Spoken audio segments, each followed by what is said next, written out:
Hey, welcome back to the channel. My name is Keith and I'm sure glad you stopped by today.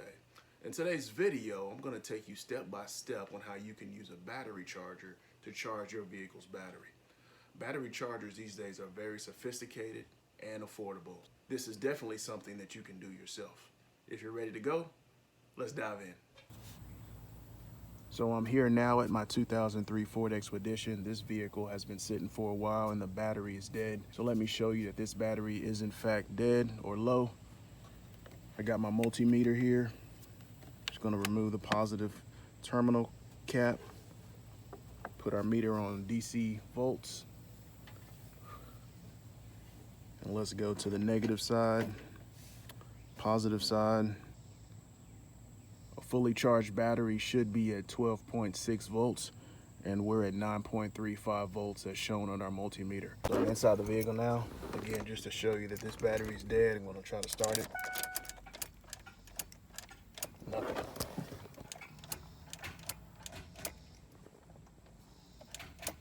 So we got a dead battery. So let's talk about the capabilities you need to keep in mind when selecting a battery charger. Number one, make sure you get a battery charger that can accommodate the type of battery that you have. The three main categories for battery types are what they call a regular battery or a standard battery. Then you have an AGM battery and a gel battery. Make sure the battery charger you get can support whatever type of battery you have. Number two, I highly recommend you get what's called a smart charger. A smart charger is capable of monitoring the battery and can make adjustments to the amount of power being sent to the battery itself dynamically. This is also known as a hassle-free battery charger. And the third capability to keep in mind is the amount of output current that the battery charger can send to the battery. I recommend a minimum output current of 6 amps. Anything less than 6 amps is going to take your charger a long time to charge your battery, so a minimum of 6 amps should work for you. So 3 capabilities to keep in mind. Make sure you have a charger that supports the specific type of battery you have.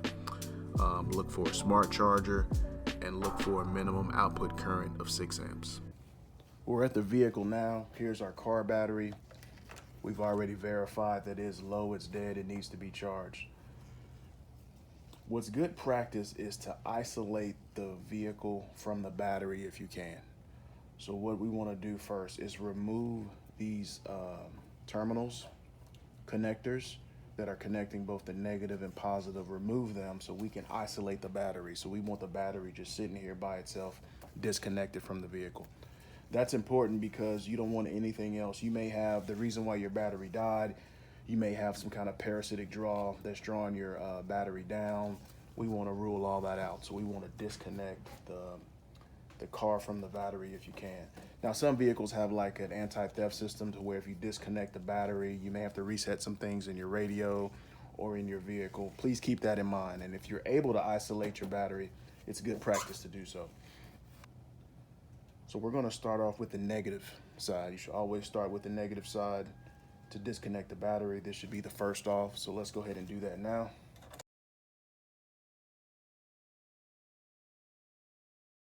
So we got the negative side disconnected. Let's put it over to the side. And now let's disconnect the positive side.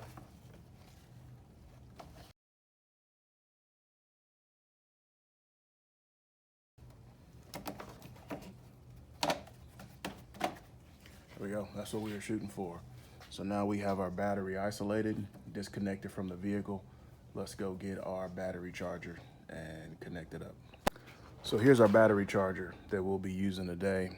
If you're interested in a model comparable to this, I'll drop some links down in the description below, but this is the battery charger we'll be using today. It's the Schumacher 6 amp, 12 volt speed charge battery charger. So this is what we'll be using.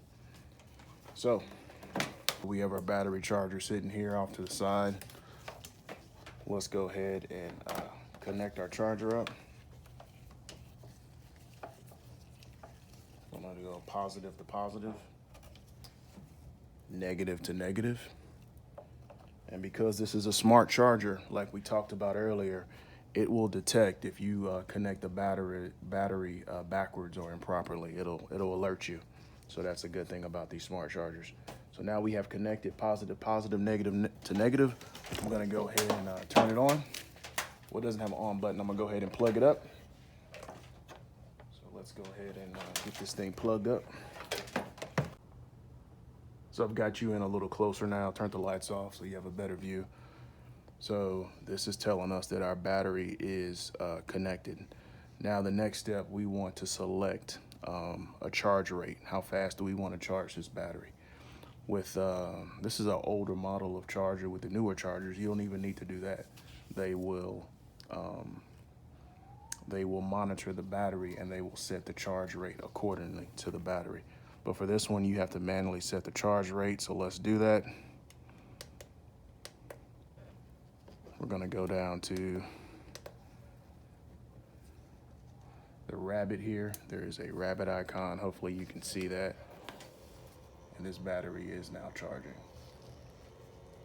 And this would have been if we wanted to charge at a slower rate, but we want to charge at the faster rate. So we've selected this one. And the red icon shows that our battery has been connected properly. And the lightning bolt here shows that our battery is charging. So we're gonna let this battery charge and then we'll be right back. So we're back. It's been about 8 hours. We let this battery charger sit overnight and you can see now that the battery is fully charged. And it's just that easy. This is how you can charge your battery and do it yourself.